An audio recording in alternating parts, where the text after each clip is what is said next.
کہ پیارے آقا صلی اللہ تعالیٰ علیہ وسلم نے ارشاد فرمایا کہ قیامت کے روز میرا امتی جنت میں اتنا ہی میرے قریب ہوگا جتنا وہ دنیا میں کثرت کے ساتھ مجھ پر درود و سلام پڑھنے والا ہوگا۔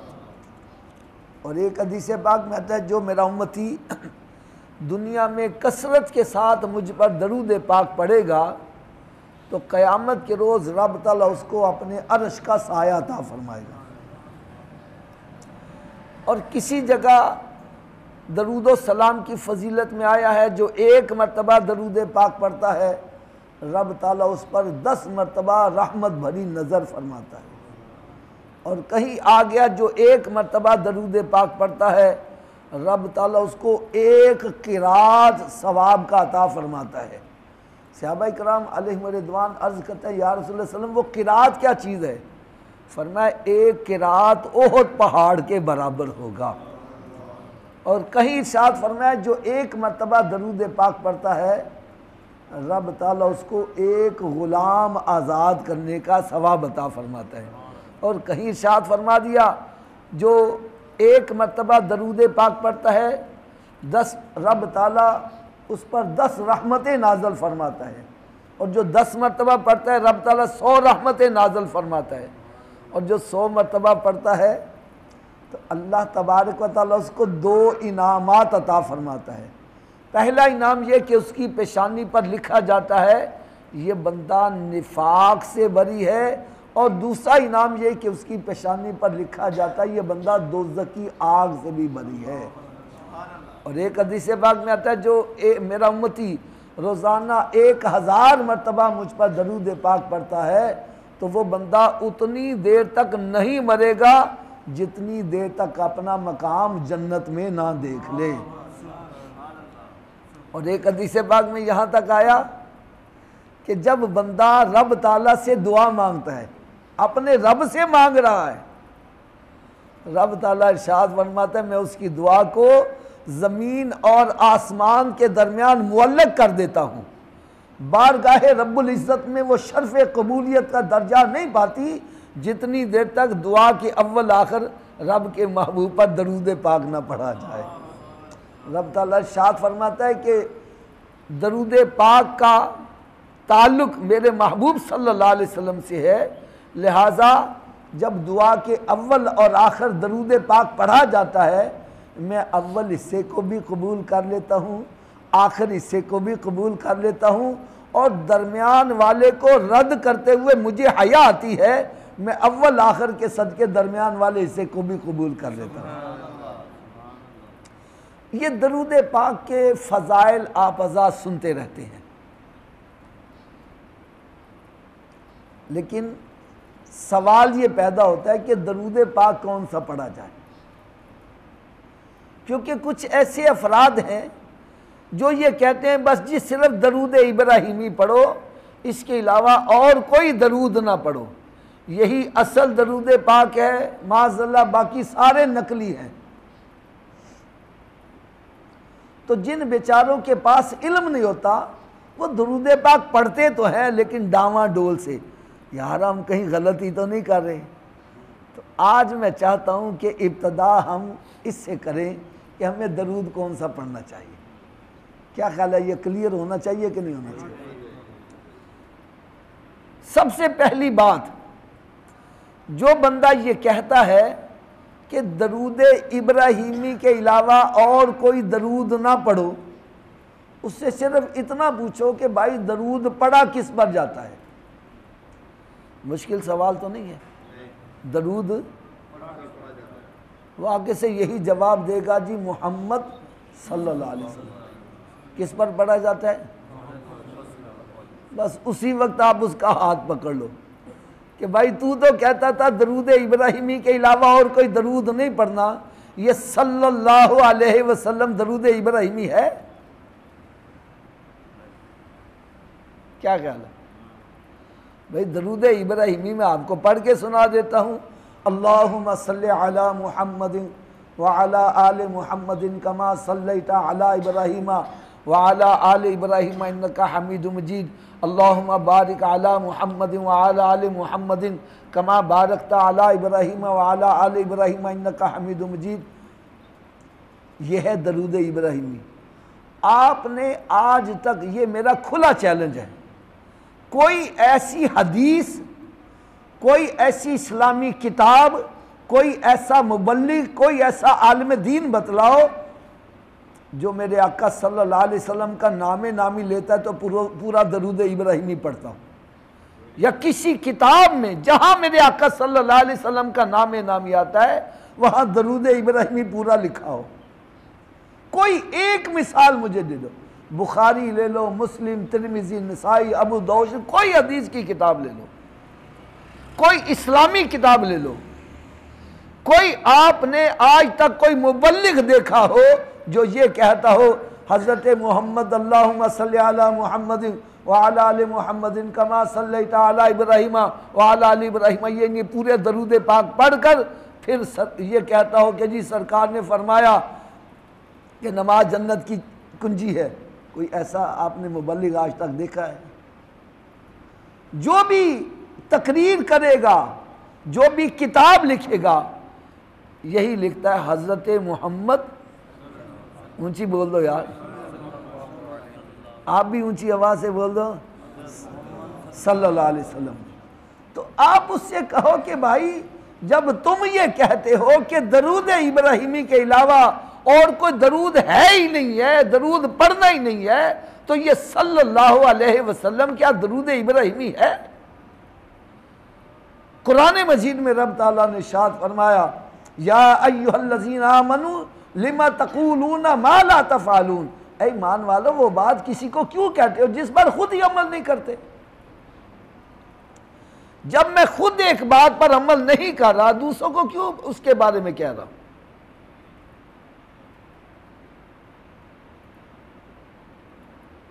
تو اس سے پتہ یہ چلا کہ جو بندہ یہ کہتا ہے درود ابراہیمی کے علاوہ اور کوئی درود نہیں پڑھنا چاہیے،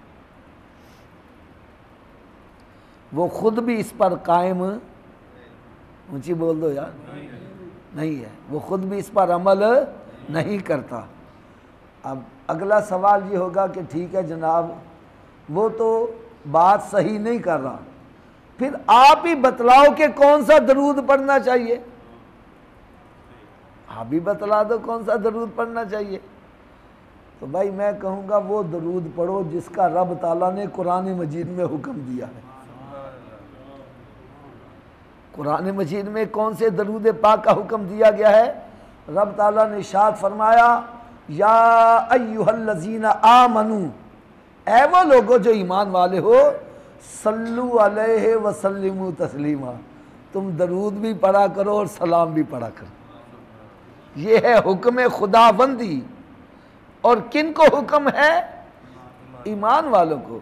جو کہتا جی نہیں بس سلام نہ پڑھا کرو، درود و سلام نہیں پڑھنا چاہیے، میں تو کہتا ہوں بھائی تم بھی ٹھیک کہتے ہو۔ ایک بندہ کہنے لگا جی ایک طرف بندہ کہتا ہے کہ پڑھنا چاہیے، کہتا ہے نہیں پڑھنا چاہیے۔ میں نے کہا بھائی رب تعالیٰ نے حکم ہی ایمان والوں کو دیا ہے۔ کن کو دیا ہے؟ جو ایمان والا ہے اس کو حکم ملا ہے وہ درود بھی پڑھے اور سلام بھی پڑھے۔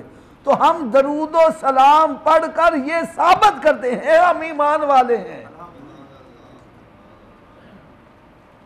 رب تعالیٰ نے حکم ہی ایمان والوں کو دیا ہے۔ 22واں پارہ ہے، سورہ احزاب ہے، کھول کے دیکھو۔ ان اللہ و ملائکتہ یصلون علی النبی، بے شک اللہ تعالیٰ اور اس کے فرشتے درود بھیجتے ہیں۔ یقیناً خدا کی قسم میری تو طبیعت اتنی خوش ہوتی ہے کہ آپ دیکھو کہ رب تعالیٰ خالق ہے، مالک ہے، ساری کائنات کا خالق ہے، اور باقی سب اس کی مخلوق ہے۔ رب تعالیٰ اپنی مخلوق میں جس کو جس نام سے چاہے پکارنا پکار دے، مالک ہے۔ وہ چاہے تو حضرت آدم علیہ السلام کو یا آدم کہہ کے پکار دے، چاہے تو حضرت عیسیٰ علیہ السلام کو یا عیسیٰ کہہ کے پکار دے، کہیں یا ابراہیم، کہیں یا نوح کہہ کے پکار دے، لیکن یار پورے قرآن میں آپ کو کہیں بھی یہ نہیں ملے گا رب تعالیٰ نے اپنے محبوب کو نام لے کر پکارا ہو،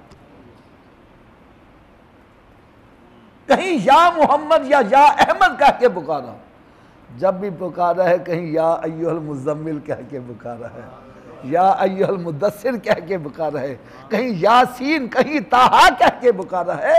یہ اللہ تبارک و تعالیٰ نے اپنے محبوب کریم صلی اللہ علیہ وسلم کے ساتھ رب کی کتنی محبت ہے یار، اندازہ کرو، تھوڑی دیر سوچو۔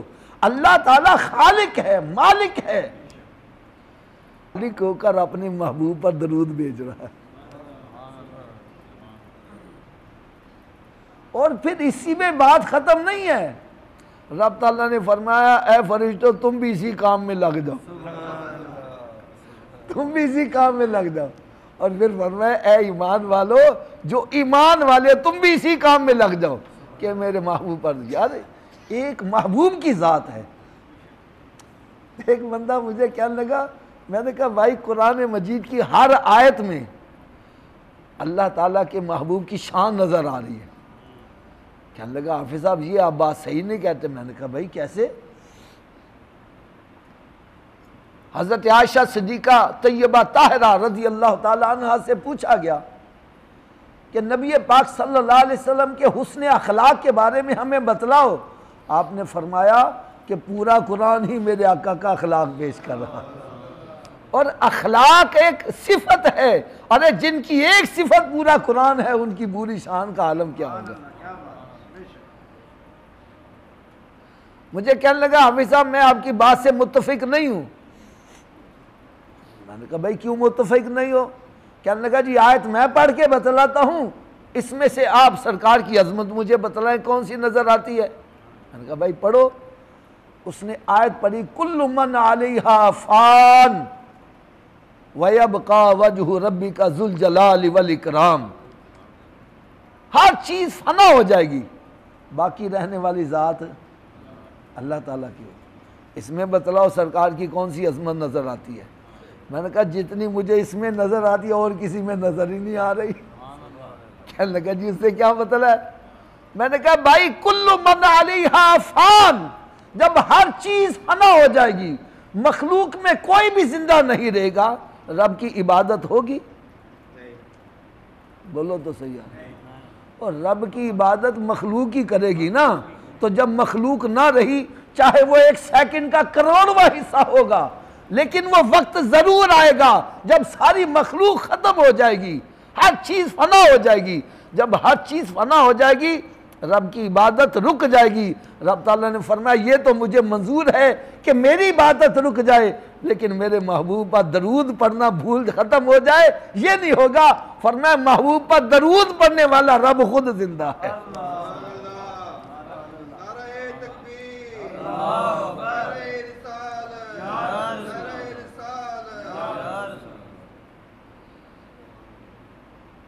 اس لیے قرآن مجید میں رب تعالیٰ نے واضح طور پر ارشاد فرمایا یا ایھا الذین آمنوا صلوا علیہ وسلموا تسلیما، اے ایمان والو تم درود بھی پڑھو اور سلام بھی پڑھو۔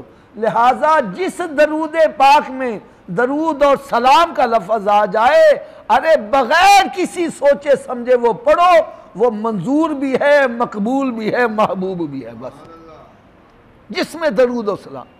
اور ایک حدیث پاک میں آتا ہے کہ درود پڑھو کہ 10 نیکیاں ملیں گی، اور سلام پڑھو کہ 10 نیکیاں ملیں گی۔ اور ایک بزرگ کی تو مجھے بات بڑی پیاری لگی، وہ فرماتے ہیں بھائی درود پڑھو گے ثواب ملے گا، سلام کرو گے جواب ملے گا۔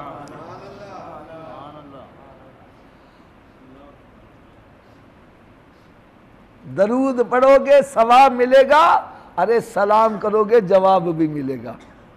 جو بندہ کہتا ہے جی درود ابراہیمی ہی پڑھنا چاہیے، تو درود ابراہیمی میں درود کا لفظ ہے، سلام کا لفظ نہیں ہے۔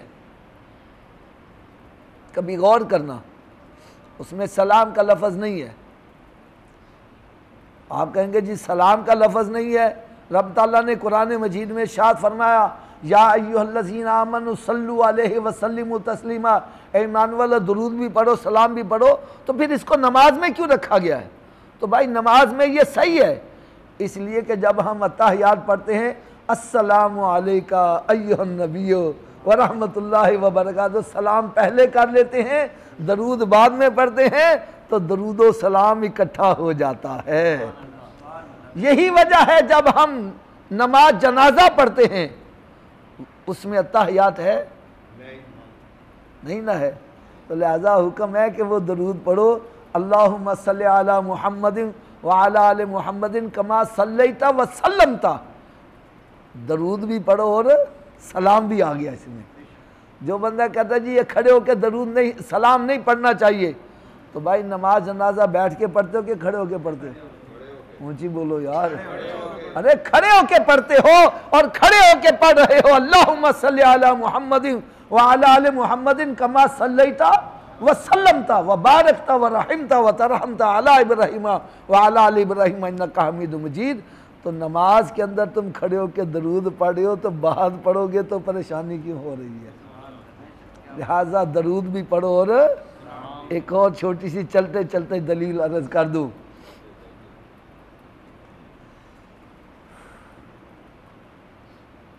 نبی پاک صلی اللہ علیہ وسلم معراج شریف کی رات جب تشریف لے گئے تو آپ نے پہلے آسمان والے فرشتوں کو دیکھا، دوسروں کو دیکھا، تیسروں کو دیکھا، چوتھے ساتوں آسمانوں کے فرشتوں کو دیکھا۔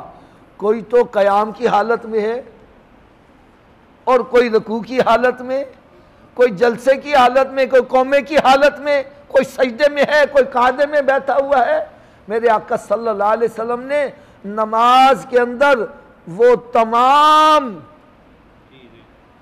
چیزوں کو اکٹھا کر دیا، وہ تمام عبادت کو اکٹھا کر دیا جو ساتوں آسمانوں والے فرشتے کر رہے تھے، تاکہ میرا امتی نماز پڑھے گا اس کو ساتوں آسمانوں کے فرشتوں کی عبادت کا ثواب مل جائے گا۔ دوسری بات سنو، یہ 5 اوقات جو مقرر کیے فجر، ظہر، عصر، مغرب، عشاء، تمام 1,24,000 کموں میں جتنے بھی انبیاء کرام علیہ السلام تشریف لائے، ہر ایک کو ایک ایک وقت دیا گیا۔ کسی کو فجر میں عبادت کا موقع دیا گیا، کسی کو ظہر، کسی کو عصر، کسی کو مغرب، کسی کو عشاء۔ میرے آقا صلی اللہ علیہ وسلم 5 اوقات میں نمازیں رکھ دی، جو میرا امتی 5 نمازیں پڑھے گا اس کو 1,24,000 کم و بیش نبیوں کی امتیوں کا عبادت کا ثواب ملتا چلا جائے۔ تو میرے آقا صلی اللہ علیہ وسلم نے فرشتوں کو دیکھا، وہ کھڑے بھی ہیں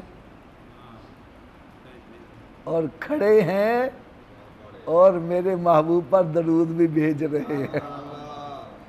ان اللہ و ملائکۃ، ارے فرشتے رب کی عبادت بھی کر رہے ہیں اور سرکار پر درود بھی بھیج رہے ہیں۔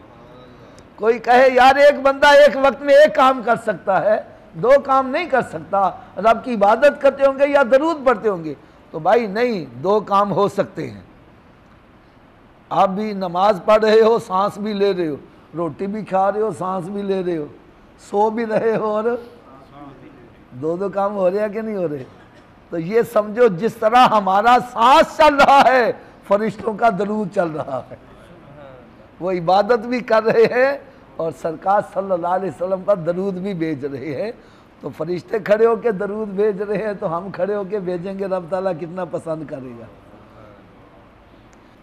کہ جی درود پاک پڑھنا چاہیے۔ درود پاک کے الفاظ حدیث میں آئے ہوں یا نہ آئے ہوں یہ ضروری نہیں ہے۔ اگر کوئی بندہ کہتا نا جی حدیث میں دکھاؤ، حدیث میں آیا ہے، الفاظ آئے ہیں تو ثواب ملے گا ورنہ نہیں ملے گا، تو میں کہوں گا بھائی ایک انگریز محمد پیس بی اپان ہم، بتلاؤ یہ حدیث میں لفظ آیا ہے؟ اب بولو تو صحیح یار، تو اس کو ثواب ملے گا کہ نہیں ملے گا؟